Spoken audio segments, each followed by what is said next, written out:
읽어봅시다. 시작. 믿음의 사람으로 살았습니까? 여러분 어떻습니까? 대답하실 만한 삶이 우리들 모습 속에 가득 넘칩니까? 믿음의 사람으로 살았습니까? 성경에 보면 믿음의 결국, 우리가 믿음을 가지고 사는 이유가 어디에 있느냐라는 것을 이야기를 하면서 믿음의 결국은 우리에게 구원이라고 하는 자리에 이르게끔 한다. 그래서 베드로전서 1장 9절에 보면 믿음의 결국은 우리들의 영혼의 구원이다 라고 얘기합니다. 한번 따라합시다. 믿음의 결국은 영혼 구원입니다. 영혼 구원입니다. 아멘. 네. 내가 믿음을 아무리 가지고 있어도 하나님의 기적이 내한테 아무리 나타나도 내 영혼이 구원이라고 하는 자리에 이르지 않으면 아무 소용이 없다라는 거죠. 예수님께서도 이 땅에 오신 이유는 어린 양이 되신 것은 우리들의 모든 죄 가운데서 우리의 영혼을 구원하여 하나님 앞에 이르기를 원하는 목적이었잖아요. 그래서 우리가 그것을 믿고 믿음으로 생활하는데 믿음의 생활이 영혼 구원에 이르지 못하면 아무 쓸모가 없다는 겁니다. 오늘 성경 말씀에 보면 10 문둥병자가 나옵니다. 이 사람들은요 19절 말씀에 보니까 결국에는 네 믿음이 너를 구원하였느니라 라고 얘기를 합니다. 오늘 그 10 문둥병자의 상황과 사건은 우리가 잘 알고 있지 않습니까? 예수님께 나와서 부르짖으면서 불쌍히 여겨주십시오. 그랬더니 예수님께서 그 10 문둥병자들에게 제사장한테 가서 모여라 라고 얘기를 합니다. 사실은 문둥병자가 제사장을 만나러 가는 이유는 두 가지입니다. 첫 번째는 문둥병자 확정받을 때, 그리고 두 번째는 확정받은 사람이 나을 때 두 번 갑니다. 그래서 예수님께서 가라라고 얘기하는 것은 결국 나을 것이다 이런 뜻을 갖고 있거든요. 그래서 이 이야기를 들었던 10 문둥병자들은 예수님의 말씀에 따라서 제사장에게 가다가 났습니다. 가다가 나왔고 그리고는 그 제사장한테 보이고는 9은 다 떠나가고 한 명이 찾아왔어요. 그 사람에게 하는 말이 뭔가 하면 네 믿음이 너를 구원하였다 라고 얘기를 하더라는 거죠. 그래서 믿음이라고 하는 부분을 통하여 구원이라고 하는 부분에 이르지 못하면 이 믿음이라는 것은 결국 여전히 죽음이라고 하는 것을 벗어날 수 없다라고 하는 것을 이야기를 하고 있는 겁니다. 그래서 오늘 우리는 진짜 믿음이라고 하는 것이 그 영혼 구원과 관계되기 위하여 우리는 믿음의 삶을 살아내어야 되는데 믿음의 삶은 믿음의 사람으로 살아가고자 하는 우리들에게 꼭 필요한 것들이 있고요. 믿음의 사람이 이런 부분들을 가지고 살아야지 된다라고 하는 것을 우리에게 가르쳐 줍니다. 그 첫 번째가 무엇인가 하면 항상 기도하는 믿음의 사람으로 살아야 합니다. 한번 읽어봅시다. 시작. 항상 기도하는 믿음의 사람으로 살아야 합니다. 아멘. 기도라고 하는 것은 우리 성도들에게 주어진 특권이거든요. 그래서 이 특권을 잘 사용을 해야 되는데 왜냐하면 우리가 주의 이름을 부를 때마다 우리 주님은 우리의 기도에 반응하기 때문인 거예요. 본문의 10 문둥병자들이 예수님을 보자마자 큰 소리로 부르짖습니다.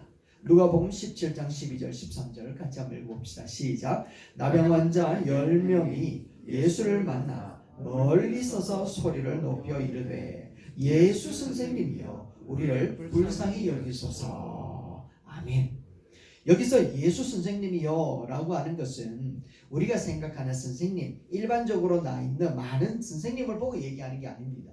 여기서 선생님이란 제자들이 예수 그리스도의 모든 기적과 상황을 다 보고 저분은 진짜 선생님 중에 선생님이다 라고 고백하는 믿음의 고백으로 부르는 호칭이 바로 선생님이요 라는 거거든요. 이렇게 그 10 문둥병자들은 사실 예수님을 만난 적이 없습니다. 그런데 이 10 문둥병자는 예수님이 행하시는 기적과 그 복음에 대한 메시지를 들었던 사람이었거든요. 그리고는 여리고라고 하는 이 성으로 쭉 들어오는 예수님의 음성을, 예수님이 오신다는 소문을 듣고 이야기를 듣고 예수님 앞에 나와서 부르짖습니다. 문둥병자들은 접촉을 하면 병이 옮는다라는 것과 하나님으로부터 큰 심판을 받은 사람으로 생각했기 때문에 아주 아주 부정한 사람이었거든요. 그래서 이 사람은 사람들 무리 앞에 나갈 때 나는 문둥병자입니다. 나는 문둥병자입니다. 라고 외쳐야지 주변 사람들에게 갈 수가 있는 사람이었습니다. 그리고는 자기 스스로 일을 할 수 없는 사람이었고 주변 사람들로부터 동양받으면서 살아야 되는 사람이었기 때문에 주변 사람들로부터 도움을 받지 않으면 안 되었던 사람이었죠. 그러나 이 사람은 많은 사람들로부터 외면을 당하는 사람이었습니다. 무시를 당하는 사람이었고 정신적으로 피해를 굉장히 입은 사람이었습니다. 육체적으로 굉장히 약한 사람이었죠. 그런데 이 사람들이 예수님을 보자마자 외쳤던 메시지가 무엇인가 하면 예수 선생이여 우리를 긍휼히 여기소서 할렐루야 이렇게 외쳤다라는 겁니다. 이 외침이 예수 그리스도의 가는 걸음을 멈추게 만들었던 거죠. 가만히 생각을 해보십시오. 이 말씀을 보면서 저는 생각을 하기를 문둥병자가 이 10명밖에 없었을까? 여러분 예수님의 복음의 이야기를 들으면서 예수님이 가는 걸음을 멈추게 만들었던 사람들이 이 10명밖에 없었을까? 10명 외에 참 많은 사람들이 있었을 텐데 그럼에도 불구하고 유독 이 문둥병자 사회에 아주 소외받는 계층이었던 이 사람들이었음에도 불구하고 이 사람들의 외침에 가는 걸음을 멈추었던 예수님은 그 멈추는 발걸음을 통하여 우리에게 들려주시고 보여주시고자 하시는 메시지가 무엇일까라는 거예요. 정말 수많은 사람들이 있었음에도 불구하고 예수님을 향하여서 우리를 긍휼히 여기소서라고 외치는 사람이 그렇게 드물었다라는 겁니다. 부르짖는 자의 기도에 응답하시는 예수 그리스도의 모습을 보여주고자 하시는 우리들을 보여주시고자 하시는 예수님의 모습이라는 거죠. 이 모습이 오늘 우리들이 성도들이 갖추어야 할 믿음의 사람들의 자세라는 겁니다.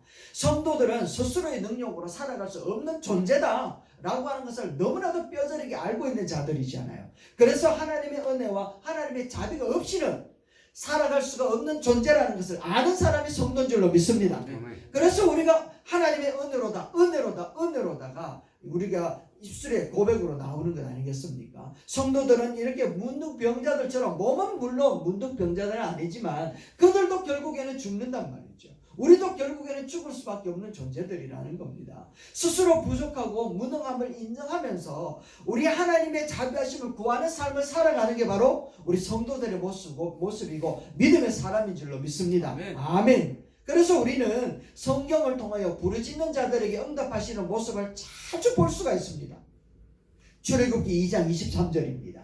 우리 같이 한번 읽어봅시다. 시작. 여러 해 후에 애굽 왕은 죽었고 시작. 이스라엘 자손은 고된 노동으로 말미암아 탄식하며 부르짖으니 그 고된 노동으로 말미암아 부르짖는 소리에 하나님께 상달된지라. 할렐루야. 하나님께 상달되었다는 게 뭐가? 부르짖는 소리가.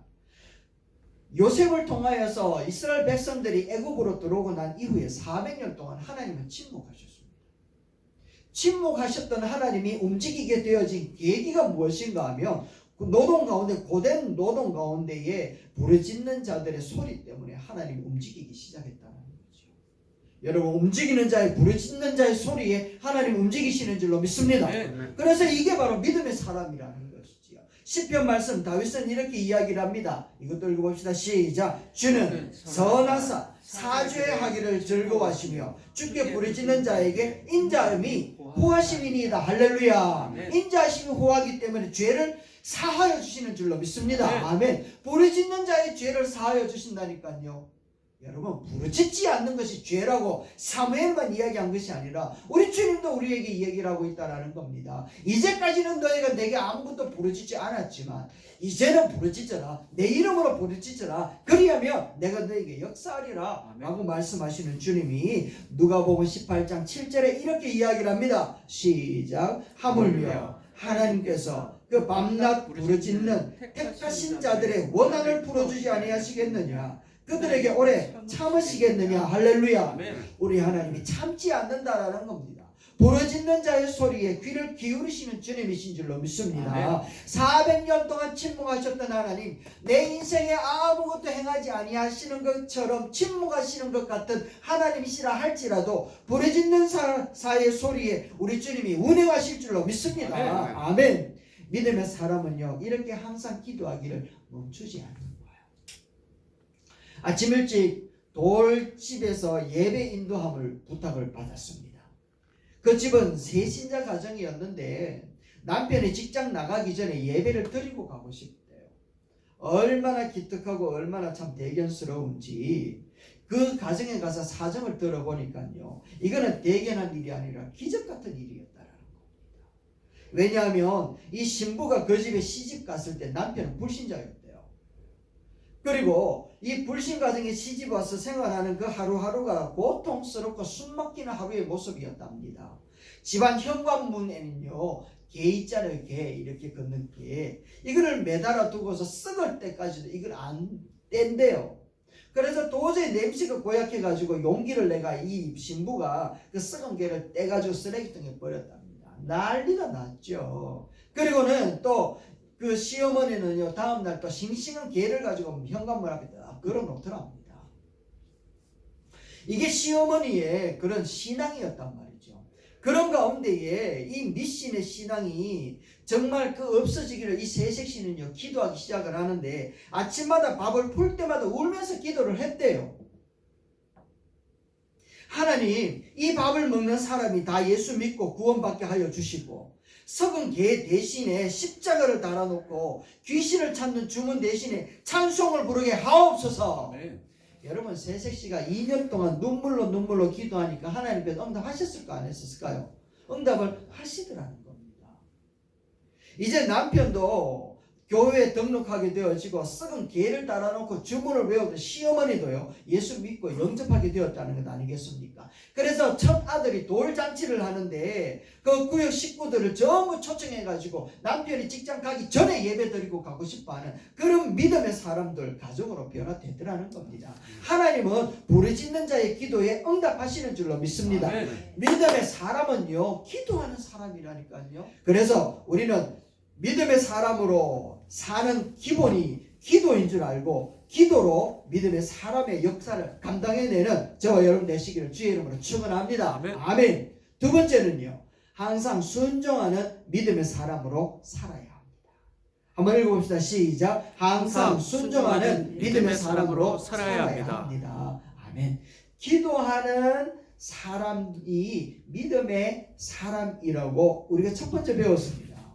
이게 정말 중요한데 그것보다 더 중요한 것이 무엇인가 하면 바로 순종하는 사람의 모습이라는 거죠. 순종하는 사람. 다시 한번 아멘 하십시오 하고 질문합니다. 여러분은 한 해 동안 순종하는 믿음의 사람으로 사셨습니까? 네. 이렇게 쿵짝이 맞아야 돼. 누가복음 17장 14절 말씀입니다. 한번 보세요. 이르시되 가서 시작 제사장들에게 너희 몸을 보이라 하셨더니 그들이 가다가 깨끗함을 받은지라. 할렐루야. 예수님께서 단 한마디 말씀했습니다. 가서 제사장에게 보여라. 이 문둥병자들은요 일반적으로 반응을 나타내라고 하면 뭐라고 이야기했을까 하면 고쳐주지는 않고 어떻게 제사장한테 가라고 그래요. 뭐 고약이라도 붙여주든지 아니면 손을 얹어서 기도라도 해주시든지 이것도 안 해주고 저것도 안 해주고 그냥 말만 제사장에게 가서 보이라고 얘기를 하노 라고 하면서 얼마든지 불평하고 의문스러워 할 수도 있었다는 겁니다. 그런데 이 열 문둥병자는요 조급해하지 않더라는 거죠. 자기의 생각을 방법대로 이렇게 주장하지도 않더라는 겁니다. 오직 한 가지 순종하면서 제사장에게 보여라 라는 그 말씀에 순종하더라. 여러분 기도는 하나님을 움직이지만 내 삶의 기적은 순종할 때 나타나는 줄 믿습니다. 아멘.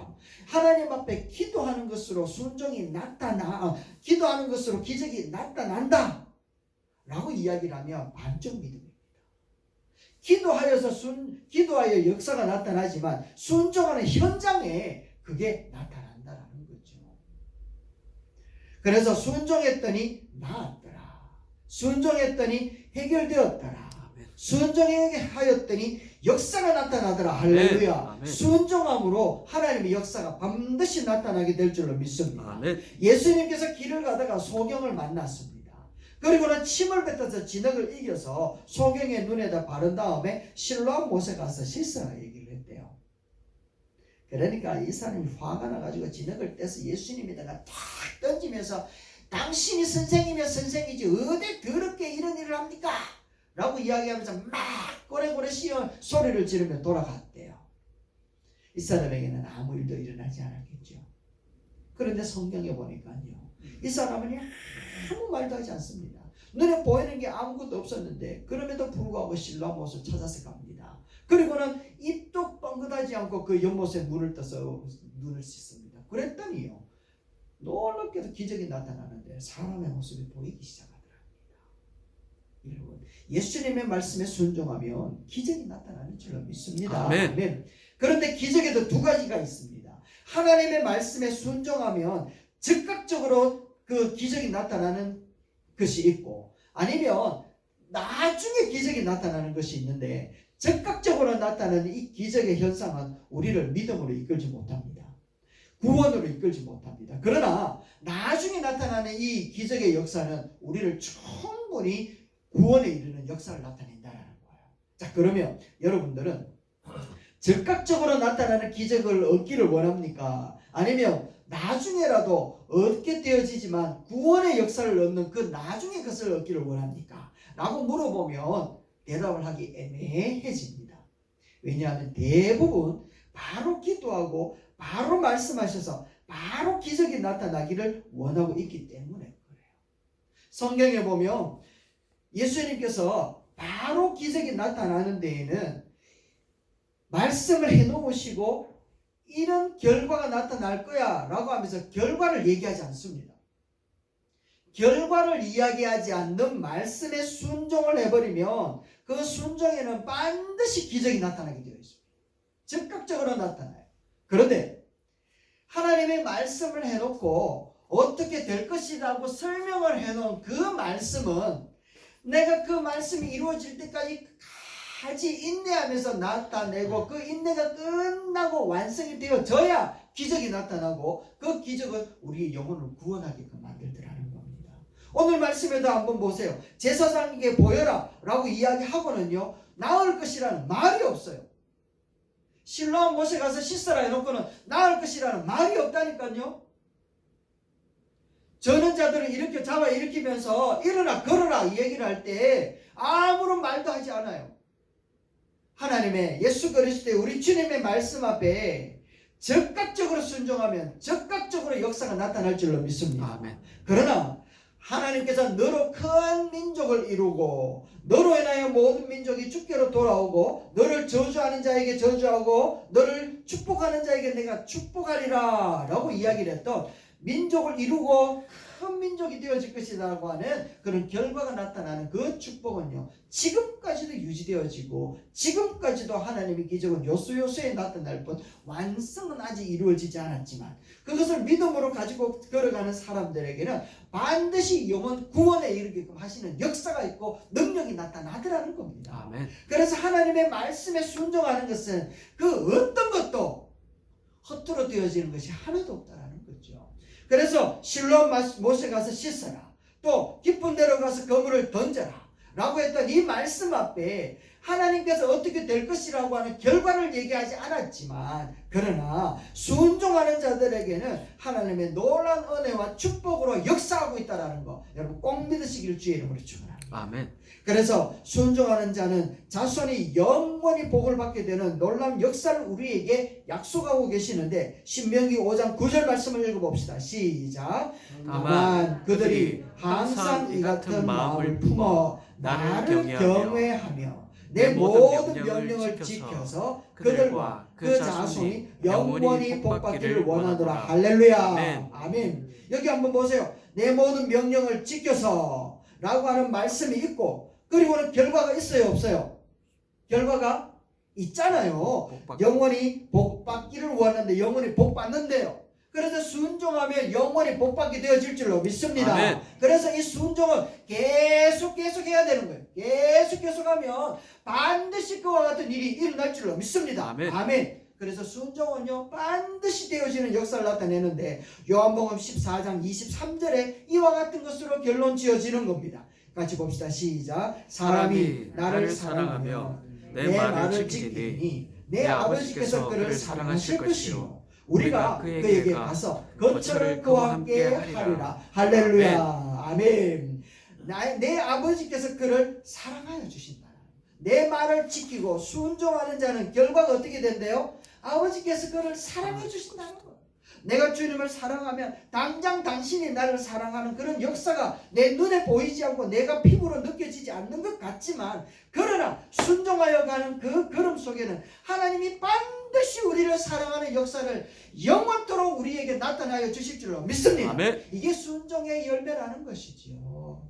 당장 눈앞에 보이는 순종의 열매를 위하여 쫓아갔던 이 10명의 문둥병자는 당장의 그 결과로 맛을 보았습니다. 맛을 보았다니까요. 하나님의 말씀에 순종하는 것이 꼭 내 마음에 들지 않을 때도 있더라는 겁니다. 꼭 내 생각과 맞지 않을 때도 있다라는 거예요. 내 상식으로 내 순종하기가 참 많이 힘들 수도 있다라는 거죠. 그래서 하나님의 말씀을 내팽개치는 것이 아니라 그럼에도 불구하고 순종해낼 때 그 순종에는 반드시 아름다운 열매를 우리에게 허락하여 주실 줄로 믿습니다. 아멘. 그래서요, 순종에는 믿는다는 뜻이 포함되어져 있고, 순종에는 내 의지보다 당신의 뜻이 낫습니다 라고 하는 믿음의 고백이 있다는 것이죠. 그렇게 순종하였을 때 이 10명의 문둥병자는 다 나았습니다.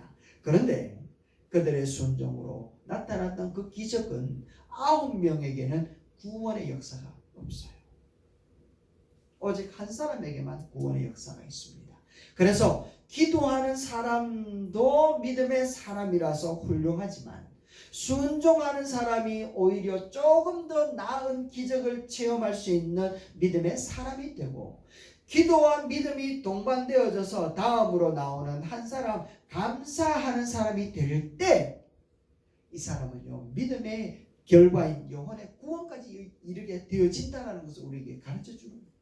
그래서 세 번째 믿음의 사람은 어떤 사람인가 하면, 시작, 항상 감사하며 예수님을 메시아로 고백하는 믿음의 믿음으로 사람으로 살아야 합니다. 살아야 할렐루야. 아멘. 이런 것이 나타나야 됩니다. 그래서 2022년도를 우리가 쭉 돌아보면 참 많은 일들이 일어났습니다. 정말 어처구니 없는 일들도 일어나고, 정말 어떻게 내게 이런 일이라고 하는 상황이 벌어진 것도 사실입니다. 그러나 그 모든 것들이 우리가 하나님을 향하여 고백하는 이 감사를 무너뜨릴 수가 없다는 것이죠. 할렐루야. 아멘. 하나님을 향하여 드리는 우리의 믿음의 고백, 이 감사의 예배를 그 어떤 것들도 멈출 수 없음을 오늘도 고백하는 저와 여러분 되시기를 주의 이름으로 축원합니다. 아멘. 아멘. 15절과 16절입니다. 같이 한번 읽어볼까요? 시작. 그 앞에 하나가 자기의 낳은 것을 보고 큰 소리로 하나님께 영광을 돌리며 돌아와 예수의 발 아래 엎드려 살해하니 저는 사마리아인이라. 할렐루야. 아멘. 아멘. 예수님이 10명 다 낫지 않았느냐? 근데 왜 한 사람밖에 없노? 라고 얘기를 합니다. 여기서 이야기하고 있는 그 한 사람이라고 하는 곳에는 이 한 사람이 어떤 행동을 취했는지 자세히 한번 들여다보세요. 이 사람은 감사라고 하는 그 고백을 하는 데에 이 마음의 표현을 어떤 자세로 하고 있는가 하면 이렇게 얘기를 하고 있습니다. 자기의 낳은 것을 보고 큰 소리로 하나님께 영광을 돌리면서 돌아와 예수의 발 아래 엎드렸다라고 얘기합니다. 여기 예수의 발 아래 엎드렸다라고 하는 것은 일반적인 사람들이 신적인 대상을 향하여 부복하여 엎드려 머리를 조아리는 그 자세로 당신은 신적입니다. 신입니다. 나는 그 신 앞에 서 있는 사람입니다. 라고 하는 그 자세로 예수님 앞에 딱 엎드려 부복하고 있다는 겁니다. 자기에게 나타난 기적과 같은 이 일, 하나님이 내게 베풀어 두신 그 놀라우신 은혜, 그 모든 것이 예수님 당신은 하나님의 아들이라는 사실을 증명하는 것입니다. 아멘. 할렐루야. 아멘. 이 고백이 있었기 때문에 이 사람은요 예수님 앞에 찾아와서 딱 엎드리면서 당신은 하나님의 아들이십니다. 아멘. 그리고 나의 메시아이십니다. 아멘. 라고 하면서 딱 엎드려 보복하며 하나님 앞에 살해했다라는 것이죠. 이 고백과 이 모습 앞에 예수님께서는요, 이 사람을 딱 불러 일으키면서 네 믿음이 너를 구원하였다 아멘. 라고 이야기하지 않을 수가 없었다라는 겁니다. 할렐루야. 아멘. 많은 사람들이 예수님을 쫓아다니고 심지어 제자들도 예수님 곁에서 떨어지는 만나를 먹고 예수님의 말씀을 배우고 가르침을 받고 했던 자들이었지만, 예수님을 향하여 이 문둥병자 나은 사마리아 이 한 사람과 같이 엎드려 당신은 나의 메시아입니다 라고 고백하는 사람이 한 사람도 없었다라는 겁니다. 그런데 이 사람이 이렇게 고백을 합니다. 그러니까 예수님께서 그 사람을 구원이라고 하는 자리로 딱 자리매김해 주신다는 겁니다. 여러분, 우리는 기도하여서 하나님의 능력을 막 뽑아먹으려고 하는 데는 혈안이 되어 있습니다. 죄송합니다. 너무 과격하게 말씀을 드려서. 우리는 아니니까요. 우리는 하나님 앞에 정말 투기하듯이 뻥 터뜨려서 정말 오병이어만 드려도 하나님은 정말 12광주리를 남게끔 하실 그런 하나님이니까 이렇게 드리는 그런 자세로 서 있는 경우들이 많습니다. 그래서 하나님이 정말 그들에게 부르짖는 자에게 응답하셔서 기적과 같은 모습으로 드러나시고 문둥병자와 같은 자를 낫게 해주시는 놀라운 은혜를 인간의 방법으로 할 수 없는 모든 축복을 더하여 주시지만 9명 문둥병자들처럼 다 떠나가는 그들의 뒷모습을 보며 저들이 어디로 가노 구원자 되신 예수의 내가 여기에 있는데 내게로 돌아와서 구원은 오직 여호와께로서이다 라고 고백하는 사람은 어찌 이리도 없노 라고 부르짖는 예수님의 이 간절한 모습과 안타까운 모습들이 우리에게는 일어나면 안 된다라는 것이죠. 여러분, 오늘 우리들이 2022년도를 돌아보면서 우리는 참 믿음의 사람으로 살아본다고 엔다 예를 썼습니다. 기도하는 모습으로 살았고 순종하는 모습으로 살아왔습니다. 그로 인하여 덕이 되어지는 것 같은 모습이지만 끝까지 순종해 나가고 있고 그 적극적으로 역사하는 것을 통하여 하나님 앞에 영광을 돌리기도 하고 그런 모습으로 살아왔습니다. 그러나 이 모든 믿음의 결정체는 예수님이 나의 구세주요 주님이 하나님의 아들이심을 고백하는 곳에서 나타나는 줄로 믿습니다. 아멘. 아멘. 이 사람처럼 진정한 고백은 예수는 그리스도십니다. 아멘. 하나님의 아들이십니다. 아멘. 라고 하는 고백으로 주님 앞에 예배하는 저와 여러분이 되시기를 주의 이름으로 축원합니다. 아멘. 아멘. 이런 고백이 없다면, 이런 고백의 삶이 아니라면 믿음의 사람으로서 삶을 살았다고 이야기할 수가 힘들지 않겠나라는 것이죠. 우리는 결론을 이렇게 맺을 수가 있습니다. 감사가 중요한 이유는 어디에 있는가? 다시 이야기하자면 왜 감사해야 합니까?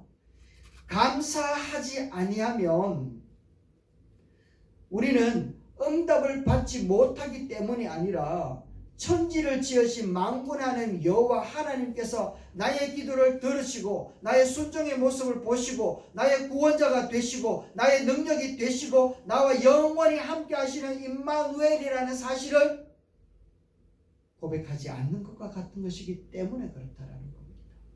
그래서 감사는 우리 하나님 앞에 믿음으로 살아가는 사람이 영혼 구원에 이르는 그 순간까지 갖고 살아야 되는 믿음의 사람의 성품의 모습이라는 것이죠. 아무쪼록 믿음으로 사는 사람은 우리 하나님 앞에 감사하며 예수가 그리스도시요 날 구원하러 오신 주님이시고 다시 오실 그분이시라는 것을 믿으며 아무도 예배하지 아니하나 예배하는 자리를 지키고 주님 앞에 예배하는 사람이 바로 하나님의 사람이요 믿음의 사람인 줄로 믿습니다. 아멘. 아멘.